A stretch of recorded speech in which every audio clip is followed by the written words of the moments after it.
ఇశ్రాయేలు వినుము. ఈరోజు దేవుడు మనల్ని వినమంటూ ఉన్నాడు. మన దేవుడని యెహోవా అద్వితీయుడగు యెహోవా.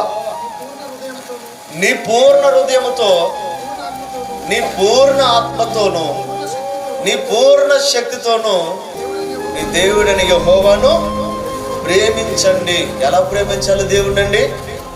పరిపూర్ణమైనటువంటి మన జీవితాన్ని సమర్పించాలి. కొందరు అంటారు, అన్ని విషయాలు నేను దేవుణ్ణి ఆరాధిస్తాను, కనపరుస్తానండి, కానీ ఆ ఒక్క పాపంలో ఉండిపోతానండి అంటారు.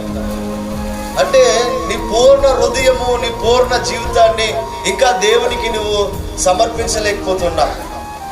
మనం ఆరాధిస్తున్నా, మనం ఎంత ఆ ప్రభుకి ఆ ఘనత చెల్లించినా మన జీవితంలో పరిపూర్ణత అనేది చాలా ప్రాముఖ్యమైనది.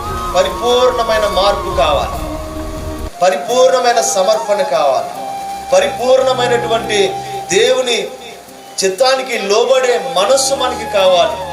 కొంత లోకంలో, కొంత దేవుళ్ళో కాదండి. ఉంటే వెచ్చగానైనా ఉండు, లేకపోతే చల్లగానైనా ఉండు. నులివెచ్చగా ఉంటే ఏం జరుగుతుంది? ఉమ్ము వేయబడదు.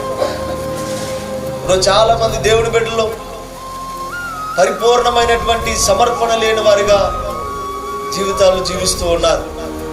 చాలా మంది దేవుని నమ్మి కూడా ఇంకా పాపంలో కొనసాగుతూ, లోక సంబంధమైనటువంటి కార్యముల్లో కొనసాగుతూ నులివెచ్చని స్థితిలో దేవుని సన్నిధిలో ముందుకు వెళ్తూ ఉన్నారు.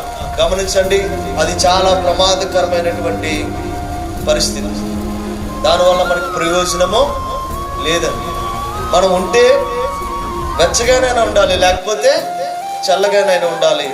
అటు ఇటు కాకుండా నులివెచ్చగా ఎవరు ఉండకూడదని బైబిల్ చెప్తుంది.